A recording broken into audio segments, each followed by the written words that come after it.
All right, let's get started. Welcome everybody to our August Pram Central chapter meeting. Just in case we have any new folks, my name is Matt Westerfield. I'm this year's chapter president. We had planned on having an in-person chapter meeting this month at a special location with an option to attend virtually.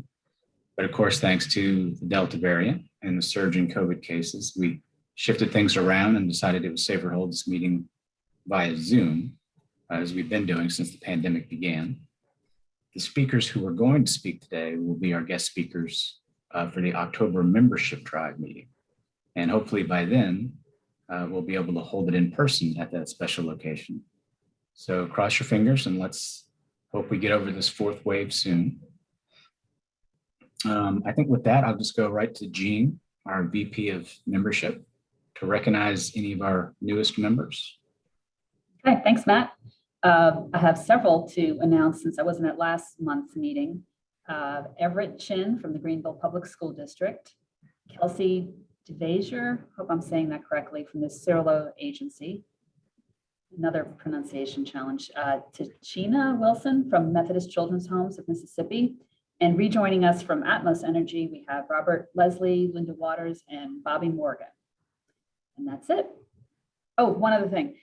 We also now have, thanks to Chantel, our membership rosters posted on the Pram Central website. So you can all look and see if you're there, if you're not sure if you're renewed and you're not on that list, then just you can contact us and we'll get you renewed. Thank you. Thanks, Jean. Does anybody have any announcements they'd like to make before we introduce our speaker? If you think of anything, don't be shy. You can speak up before we close as well. I would like to point out the job bank is available for members and non-members. Jobs inside the communication and public relations field are posted regularly. So if you are looking, or if you know of someone who's looking, we are adding to that job bank very regularly. And so you can find that at pramcentral.org. Thank you, Chantel. And are you ready to introduce our speaker? I am. Okay, take it away. Good morning, everyone, and welcome to Pram Central. I'm Chantel, and I serve as the VP of Communications this year for the chapter. And I have the privilege of introducing our speaker today, Sophie McNeil Wolf, who is our VP of Programs and would typically introduce the speakers herself. She's not only a friend and a colleague, but a fabulous PR practitioner. The future of communication is integrated. Communication itself can mean different things to different people. With so many splintered functions, how do you ensure that your message is consistent and getting to the right people at the right time? Sophie will talk about integrated marketing communications, the future of the industry, and how the practice of it can help our organizations more closely align for better business outcomes in her presentation titled Working Together Works, Integrated Marketing Communications. Sophie's regular gig is Digital Media Manager for Mississippi Institutions of Higher Learning. She holds a bachelor's degree in journalism from the University of Southern Mississippi and a master's degree in integrated marketing communications from the University of Mississippi. She is currently earning a graduate certificate in economic development from USM. For the last 16 years, Sophie has worked in various facets of media, from newspapers and magazines to marketing communications. And she's been on the ground floor of the social media rise. She previously worked for organizations such as Visit Jackson and Millsaps College. Her work has appeared in Sports Illustrated, Wall Street Journal, Mississippi Magazine, the Clarion Ledger, the Jackson Free Press, among others. Sophie has served as a communications instructor with Millsaps College Community Enrichment Series since 2015. In 2019, she graduated as part of the Leadership Greater Jackson class. Currently, she's the past president of College Public Relations Association of Mississippi and our vice president of programs for the Central chapter. She's also part of the duo behind the popular brand Find It in Fondren, highlighting Jackson's hip art district with her husband, Paul Wolf. Sophie, thank you for your willingness to present today, a month early, despite your other commitments to serve our chapter's needs. I personally look forward to learning from you today. Well, thank you, Chantel. I'm very glad to not be introducing myself. Kind of a weird thing even to be VP of Programs presenting, but I'm really glad to be with you guys today. I'm going to start sharing my screen, and I've got several tabs open. So let's hope I open the right screen here. All right. Can everybody see my screen? Can I get some thumbs up there? Fantastic. All right. Let me reorient myself real quick. And I just want to say thank you to everybody. Everybody's got a busy schedule, and boy, just when we think we're around the corner, we are certainly not. So I'm glad for everybody who could attend today. And if you're watching this recording later, I'm glad that you are taking the time to do that. And a little bit about myself. Chantel introduced me so well, and I just want to say thank you for listening today. I'm Sophie McNeil Wolf, and connection is my passion. That's been the thread throughout all of my work. And if you have any questions throughout, feel free to put them in the chat. I've got a little chat box open so I can see it. And we'll be kind of checking it from time to time, but of course we'll take questions at the end. And really this talk comes out of my master's in integrated marketing communications. As Chantel mentioned, I just finished that. And over the past couple of years, especially within PRAM membership, people keep asking me, what is integrated marketing communications? I am hiring some new folks that seem to be coming out of that program. I know it hasn't been around a while, so what is it even all about? How is it different from what I learned? And so this is going to be your 30,000 foot view of IMC. I did this for 2 years and I still don't know everything. So I'll go ahead and say right off the bat that this will be kind of an overall view of what that is and kind of where communications is going. And the other thing that's great about this, and me being VP of programs, I can tell you that this will actually lead into our September meeting, which will be with Laura Johns, and she's going to actually piggyback off of this one and talk about how to take your communication skills to the next level as you're ready to grow and also as your company is ready to grow. So I'm really excited about that. But before we can even talk about IMC, I want to ask a question. And so get your chat box ready. And what is a brand? When you think of a brand, what do you think it is? Does anybody want to put that in the chat there? It may not exactly be what you think it is. I'll go ahead and spoil it for you while you're in the chat. Yeah, perception, personality. Those are close. I think it was Chantel that hit it on the head. We usually think of this. You think of visuals. A lot of people, I think, mistake it and they think of what we would call as branding, which is not exactly everything. It's only actually one little piece of what you would think it is. Fonts, colors, brand marks. People think this is what we're talking about. But as a lot of you have talked about or touched on, a brand is a person's perception of a product, a service, an organization, or an individual even. That's it. And so it is our job to manage those expressions, both from us as an organization and the perceptions of that brand around us. Yes, I see someone saying everything you think or feel about a company or a person. I like that. So now that we've got that out of the way, let's talk about what is IMC. And I've already said that I get this a lot.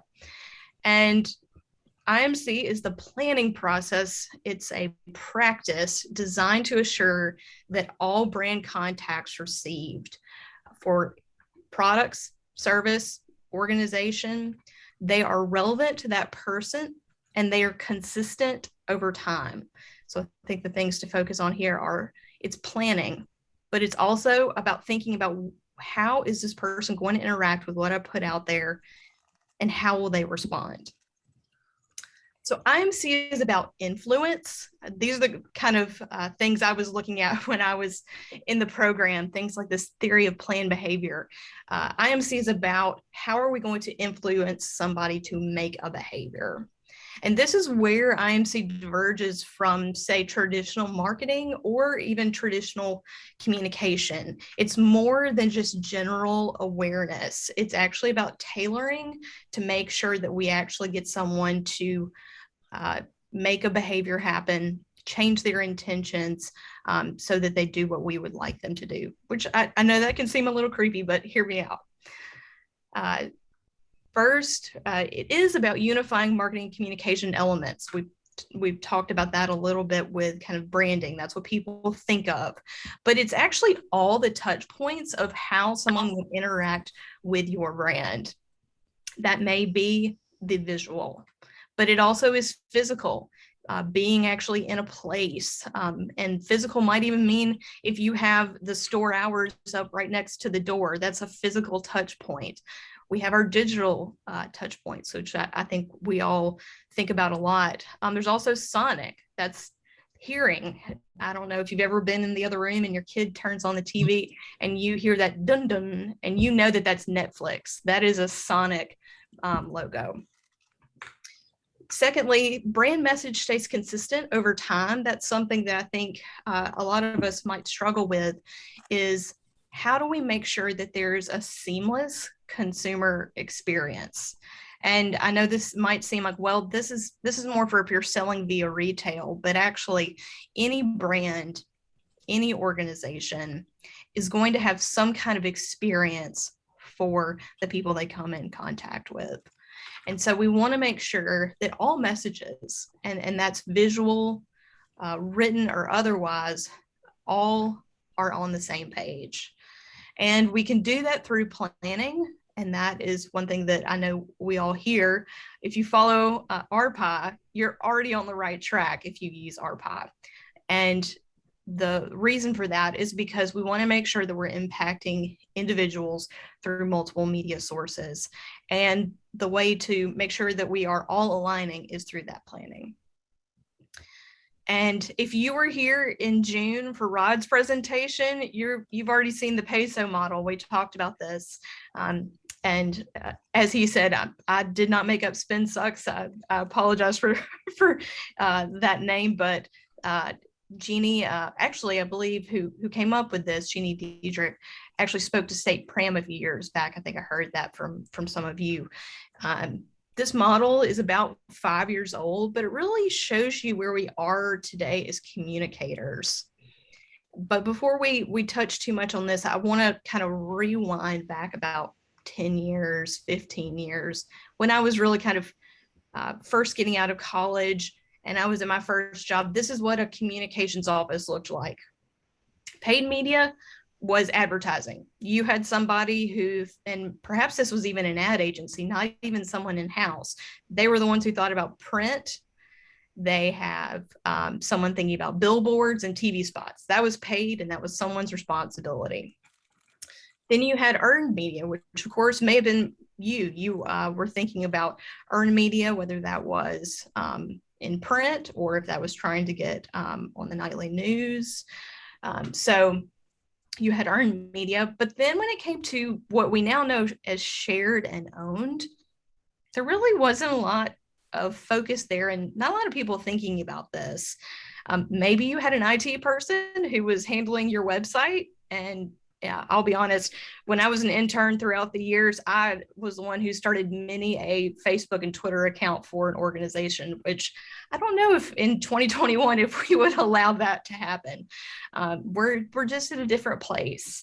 And of course, speaking to that, I love this that Margaret or Rebecca Lieb, she calls it the converged media imperative. I really like that because I think that really gets to the heart of what is going on with peso. And change is hard.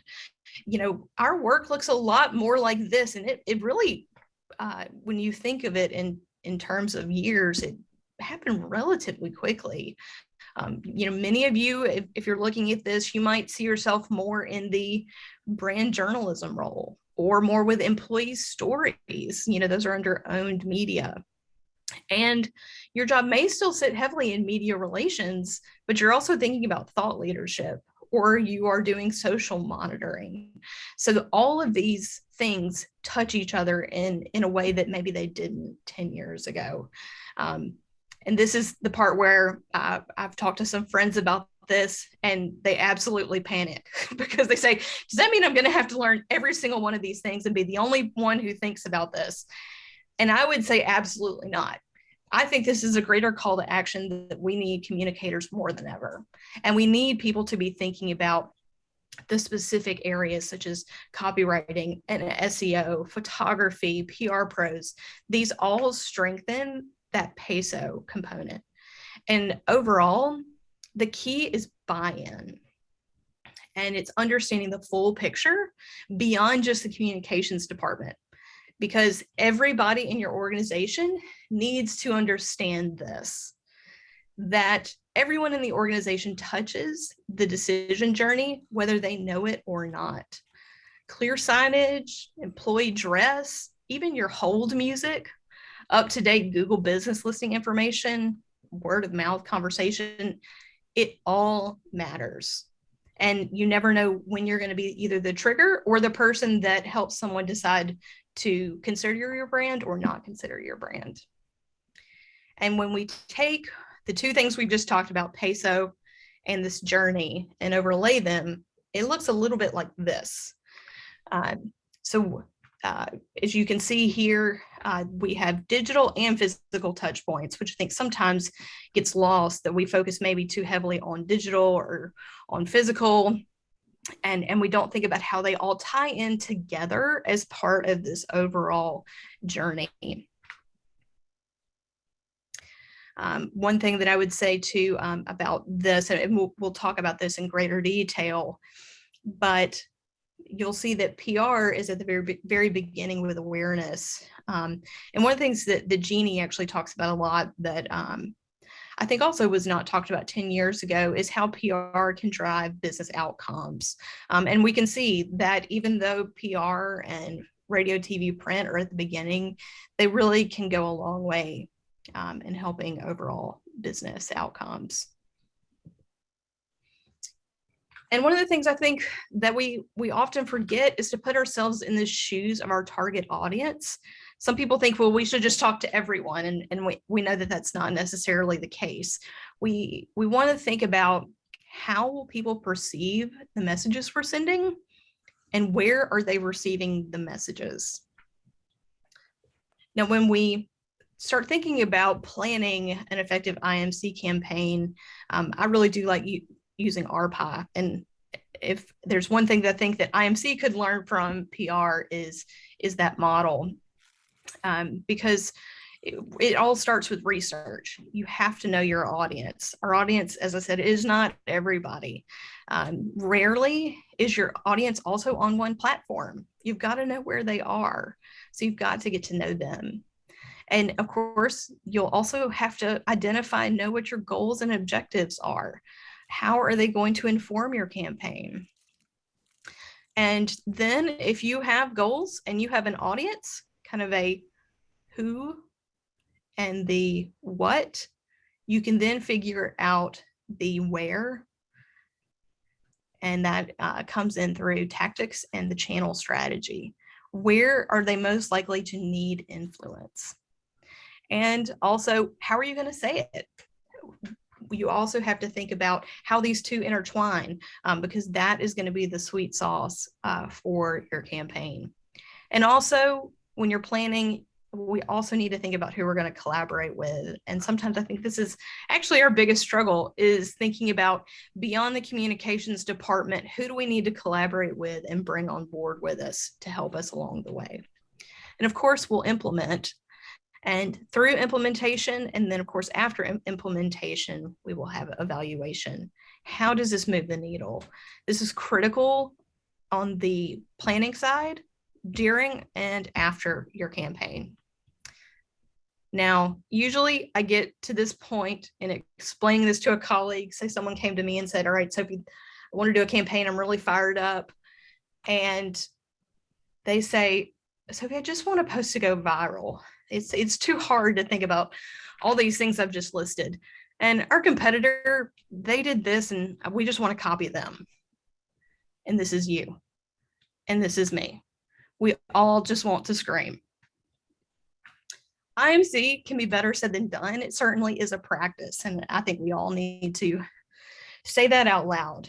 This is a long game, not a short game. But if you keep these principles in mind, it's going to help guide you along the way. And I want to talk a little bit about something that was really impactful to me in the program. It's actually this book right here. and a marketing professor at Wharton called Jonah Berger. And Berger has research on what makes things go viral or why certain content spreads better than others. And I'll have folks come to me all the time and say, man, I don't understand why they get all of this attention and we don't. But I can generally always look at that content and tell them through steps why something did well or did not. So we're going to talk through these steps because if you're coming up with a campaign, or if you have someone that's struggling with competitors and wanting to know why you're not doing something, you can explain why that content did well through these steps. So the first is social currency. People care about how they're viewed by others. I mean, we get it. You know, we want to be cool. We want to seem smart. And one of the ways to do that is to share content that makes us look relevant. And so if you can find ways to communicate stories that make people feel like insiders, then they're going to get shared. And I work for the university system, and one of the things our universities have really tapped into in the last couple of years is things like the dean's list and the president's list. Everybody's mama wants to brag about their child and how they've done well in school. And so these are things that have done well for our universities as far as social currency. But of course, not everybody has this, but there are lots of ways to find things that people want to share. Second are triggers. And I know you see Rebecca Black over there. We'll talk about her in just a second. Every day, the average American comes in contact with more than 16 word of mouth episodes, which is insane. And that's positive or negative. You come in contact with talk of brands every single day. And triggers are part of that. You start talking about something and it makes you think about something you saw the other day.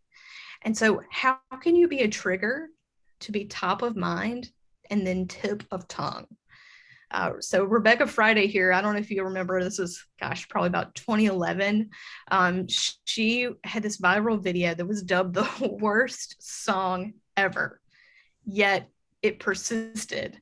And if you plotted out the YouTube searches for the song over time, you notice a trend. And that was that they were searched, well, the video was searched most often on Fridays. Her song was a trigger. And the same could be said for Taco Tuesday. More tacos are consumed on Tuesdays because subconsciously or not, we're triggered to think about them on Tuesdays. So things that you can think of that you can create that association will help you along the way. How can you be a trigger for others? There's also emotion.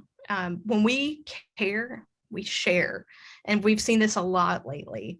And research proves that especially high arousal emotion gets people to share. You'll see this grid over here that talks about the different types of emotion. So high arousal emotion is either shock and awe or amazement or wonder on the positive side. But on the negative side, maybe it's anxiety and fear that gets people to share. And I know I've done this or felt compelled to do this, is you see something and it makes you so angry, you are either going to share it or you click the share button and maybe you get the, you have some better judgment and decide maybe you should not share. But that emotion drives you to action. And so emotion can help make content relevant. So the fourth is public. So when you build to show, it builds to grow. So the more public something is, the more people are likely to ask about it, but also to imitate it. So you see the Live Strong bracelets over there. I remember when these came out, and when I first saw them, I just had no idea what they even were. What does Live Strong mean? What is the yellow? So these were interesting because they left what's called behavioral residue. And what that is that not only are you leaving behind an imprint at the moment that someone sees it, but for later on. It's one of the reasons why things like 5K runs or any kind of charity might create a t-shirt, because that is going to create an action when something happens on the day of the 5K. But then there's that behavioral residue that is left when people wear that shirt forever and ever. People are going to come in contact with it every time they wear that shirt. And so that's why those are really important when you see homecoming and things of that nature. People want to have that shirt seen by others. And the more that they can see it, the more that their name is out there and that association is out there. You also have practical value. And I'm sure a lot of you actually probably already do this. News you can use, useful things get shared. Highlight by packaging that knowledge and make it so it's easy to pass along. I have to brag on my colleague, Ellen, with Mississippi State Extension. She runs their social media, and she's always putting out great information. Even if you think that you're not into, say, gardening or agriculture, you would be surprised the amount of things that you can learn by following the Extension Service's social media. But one post that actually went viral for them this past spring was in February when we had that ice storm. And Ellen was shocked by this. She, as usual, is creating some graphics and some posts, and she was talking about how to drip your water to make sure your pipes don't burst. And what was really crazy, she said, is that, she posted on Facebook, it got tons of reaction and a ton of shares. But the next day, she got a text from her aunt, which was a screenshot of the Mississippi State Extension graphics on Instagram that she had downloaded from a friend who had shared the screenshot on Facebook. Now, if that doesn't show you the degrees of how that information was shared, and she was just amazed that of all things to get shared, how to drip the water for your pipes so they don't burst. But that was important because it was what people needed at a specific moment in time. And so that practical value was great for a lot of people. Now, last is stories. And I bet a lot of you are already doing this. Information travels under what seems like idle chatter. If you can craft a narrative or story that people want to tell, it inadvertently is a Trojan horse for your message. I know that a lot of you have probably seen this video over the last couple of weeks by Dr. Catherine O'Neill at Our Lady of the Lake. I actually looked this up yesterday to see the stats. And just on that one post for Our Lady of the Lake, it has 17.5 million views and 250,000 shares. Her video was so impactful because she was telling her story. It felt human. She talked about driving in her car with her husband and seeing people on the side of the road doing things that they enjoy, and talking about what an impact it would be if they got hurt because they couldn't get the care that they needed in the hospital. I mean, you could visualize all those things in your mind as she spoke. And I think that touched a lot of people. So those stories are really, really impactful and can help deliver your message maybe in a better way than graphics or other posts can do. Now, I shared this on our Pram Central discussion board yesterday. Some of you may have had time to watch this. Totally understand it if you missed it. And if you did, I encourage you to go back to the Facebook discussion group and watch this video. I won't share it now, won't play it now, but this is a great video that Southwest Airlines put out. And kind of long story short, so Sydney, who is the girl in this photo here, her family bet her $20 that she couldn't check her pool noodle as one of her checked bags, so to speak, when they traveled to the beach. And the reaction to this was great. So she cataloged this on TikTok across the way as it went. First, it did, and of course, they allowed it to be checked. Then on the way back, after Southwest saw her post, they reacted quickly to her post. And as she landed and they were coming onto the tarmac, everyone who was working on the tarmac had Southwest branded pool noodles and they were dancing with them. And she got a lot of Southwest pool kind of beach swag as she got off the plane. She even got to meet, so these two guys in this photo, at the very beginning, they were the ones that were loading it onto kind of the conveyor belt to go up into the plane. And they kind of looked at it kind of funny and shrugged and were like, that's cool. And, chucked it up the conveyor belt. So she got to have a photograph with those two that she had in that TikTok video. But if you think about what we just talked about with steps, are there any that you can think of that this would touch on? And yes, Southwest does a great job of being tuned with their customers.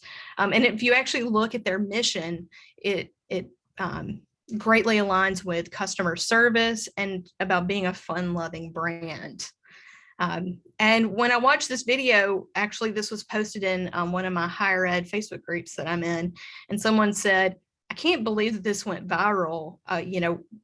What would this, who's going to think about doing something similar? And I actually commented and said, this actually touches on every single one of Jenna Berger's steps. First, it has social currency, because you look at this story and you're going to want to tell your friends about it. You want to be the first to tell it. It's going to compel you. Then it's a trigger. I don't know about you, but I'm pretty pumped that Southwest is back here in Jackson. And that was the first thing I thought about is, man, I can't wait to have a, experience like that when I fly with Southwest out of Jackson. And it has so much emotion. I don't know about you, but my heart swelled when I watched this and saw the people dancing on the tarmac with the pool noodles. I mean, that's just not a sight, obviously, that you see quite often. And so I had a lot of emotion when I watched this video. It also is public. As we've talked about, I think it was Layla there talking about their customer service. They make their customer service public every single day. It's evident that they really care about their customers. And quite honestly, others want to be just like them, but they're the gold standard when it comes to customer service. And also, this video has some practical value. I mean, did you know that you could check a pool noodle? I actually saw one of the top comments was from a woman who said, as a matter of fact, I take our beach chairs every single year when we go to the beach. I put them in a trash bag, and Southwest always checks my beach chairs for me. So there was practical value even in the comments. So I think that is something there's a lot to take away from that video. And of course, it was a story. I mean, how could you not get wrapped up in that and want to tell everybody? And probably the next time that you have a conversation with friends about customer service, especially with airlines, you're probably going to mention, I just saw a video. They even check pool noodles. I mean, how wonderful is that to delight customers? And when we go back to what we talked about at the very beginning, as far as the journey and touch points, if you think about this piece of content, it all started with customer service. Then someone posted about it on social media because of their customer service. And then, of course, people started telling their social networks about it because, man, how great is this? And then it became earned media, some good PR, it was on the news and things like that. And of course, talking about on radio and other TV and online. So if we think about IMC, we think about how brands position themselves. If Southwest did not focus on the customer service aspect, they wouldn't have had the ripple effects that also bring in social media, PR, radio, TV, and print. And it's why working together works. If we all align, we'll have better business outcomes because people will want to be like us. And I know this is a lot to take in. I'll have this deck for people to look at later. I know you might want to look at this in greater detail. And also because I could talk about this forever and ever, but certainly will not. But I'm also not Oprah or Reese Witherspoon, but I am going to give you a little book club reading if you want some communications books to read. First, of course, is Contagious. I highly recommend reading Jonah Berger. He, of course, has some other books that are great as well. One is about influence. I highly recommend Jonah Berger. And they're actually really, surprisingly for economics, it's a really easy read. If you're wanting some reading on creative direction and brainstorming, I love Hey Whipple, Squeeze This. It's great for thinking through brainstorming and how to come up with campaigns. When we talk about influence, you've heard me say that before. I highly recommend Persuasion, which is by Robert Cialdini. This is a really great dive into how to think about. It's not all about what you say, but it's also the moment before you say it and how to set it up so that people are more likely to receive your message and to respond positively. So highly recommend Persuasion. And of course, I wouldn't be a good steward of journalism if I also didn't talk about the writing part. In creative copy, I love Ann Handley's Everybody Writes. And on the grammar front, which is very, very important, of course, I'm sure a lot of you have read this as well as Eats, Shoots, and Leaves. I love that book. And commas are important. Yes, and Handley does have a great newsletter as well. And also, if you're not a reader, but you like a podcast, here are a couple that I really like and always spur my creativity.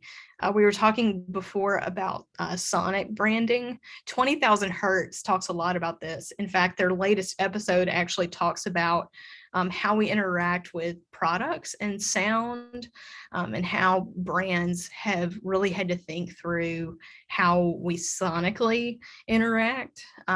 For example, if you've bought a washer and dryer in the last 10 years, what it sounds like when your dryer goes off and how it's not just a buzzer anymore. We have to think about the full experience of any brand. I love The Indicator and Planet Money. The Indicator is actually the shorter episode version of what is Planet Money. It's a breakout daily podcast. Also love In the Media if you're interested in more of a deep dive into what's in the media. Reply All is probably my most obscure podcast recommendation, but is really interesting and deals a lot with media and how that plays out on the internet. And also Radio Lab as well. So a couple podcast recommendations for you guys. And if you have any questions, here's my email address, but feel free to have a discussion in the Facebook discussion group. I'd love to see you there. Go back and watch that Southwest video if you weren't able to. It's a great view, and it'll, I think, probably give you a little pep in your step for your day. I know I loved it when I watched it. So I will take some questions if there are some questions. I'll stop my share for now. I'm going to go back through the chat while y'all are talking. I'm glad y'all are getting a lot of use out of the peso model. I'm glad to see that. And Patrice, I love that yes, concert t-shirts from the 80s. Absolutely. Still behavioral residue.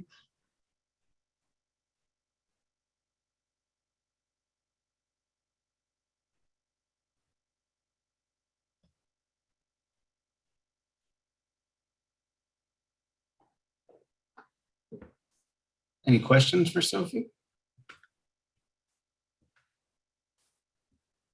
Sophie, you'll make these slides available online? Yes, I will make sure to get these over to Chantel, and when we have that recording later today, you should see that as well. I had one question. Yeah. Hey, Patty. Hey, Sophie.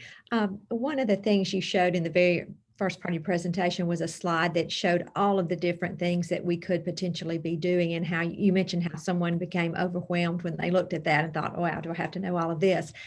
And I think that's one of the things that I've been hearing lately is we're now to the point in communication where we're needing to specialize because there is so much to know and so much to do. And, there's some shops that have maybe 1, 2, 3 people, and they don't maybe have that luxury of specialization. Do you have any guidance for us on, how to manage? If you're a small shop, how do you manage? Yeah. And, if you know anything about me, I have probably for my entire career been the jack of all trades, one of those one people type for what I do for my job. And so I can completely relate to that.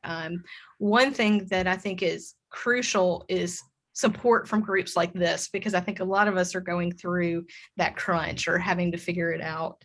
The one I would say shortcut per se is, at least if you do have, for example, visuals in place. So if you have fonts, if you have a color, if you have a logo, there are websites that can help you. Say you don't have a graphic designer, things like Canva, for example, or even Adobe through Adobe Spark.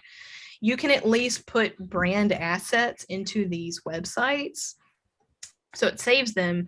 And so if you're having to design something, at least you, because I think that's one of the things I see a lot, is that there'll be a social media manager, but there's not a graphic designer. And so that social media person is having to do a lot of the graphics, which, I mean, God bless you. I mean, just because you do, I think, I kind of joke that if you do computer stuff, it doesn't mean you do all of the computer things. And so I always tell people, if you don't have a graphic designer, for one, and you need to easily and quickly create graphics, things like Adobe Spark and Canva can be helpful to at least make sure that you are having that consistent look. And that can help in one way. That's one thing that I think is helpful, is at least if the organization can be on the same page about what does the logo look like, what are the colors, how are we going to make sure that this is what sings through every single time. That is at least helpful in that way.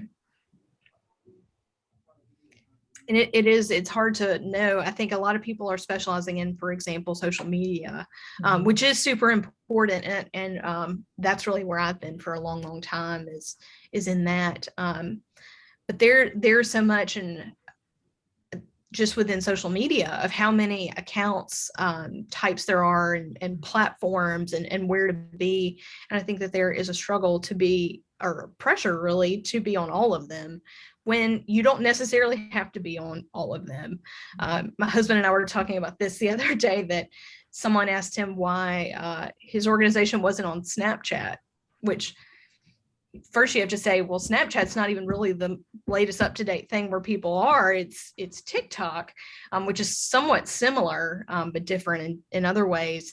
But if you aren't dealing with say 13 to 22-year-olds, TikTok is not necessarily where you need to focus. And even if you are, what are you trying to do? How are you trying to influence those certain audiences? And it may be that TikTok is not necessarily where you're going to influence them, even if that is where they are. So you have to, I think that's one of the things that someone who has a lot on their plate has to kind of referee a lot, is how do you decide where to put things, and how are you going to have the best impact?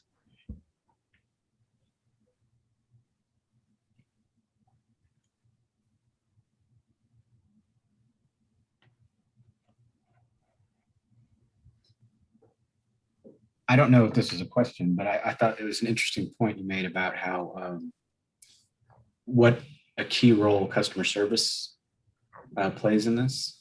And that's larger in my mind. It's larger than just the communications office. It really has to be organization wide, because if you have all the bells and whistles, in the communications office, PR office, it's not going to be terribly effective if the organization doesn't live up to whatever standards the communications office is putting out there. Absolutely. And that was actually one of the reasons why I was recruited to Millsaps, was for that reason. Is actually with admissions, that was something that was kind of coming out is how do we, they're our first touch point. And for a lot of prospective students, and really focusing on that, but also too, it was talking about Jackson, for example. How do you communicate to them where they live and what they're going to see? And if for a long time before they weren't really getting that exposure to the city, it was more about just the campus. What you're talking about is important. There's a theory that I thought was interesting that I learned about in my class about agenda setting. So it's not telling people what to think, but it's what to think about. And if you leave certain things out, they're just not going to be aware. And so it's thinking about those things. And customer service is a huge front line for a lot of folks, for sure.